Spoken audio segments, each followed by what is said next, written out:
Nakita natin kung nasaan yung problema, kaya hindi siya nagpa-fire. So, kung makikita nyo meron siyang konting sunog, ayan o.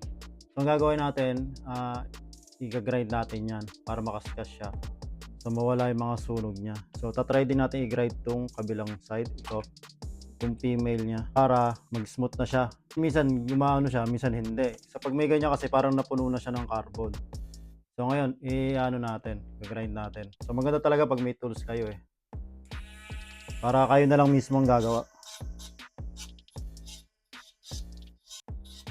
Baga, i-grind nyo lang siya ng bahagya.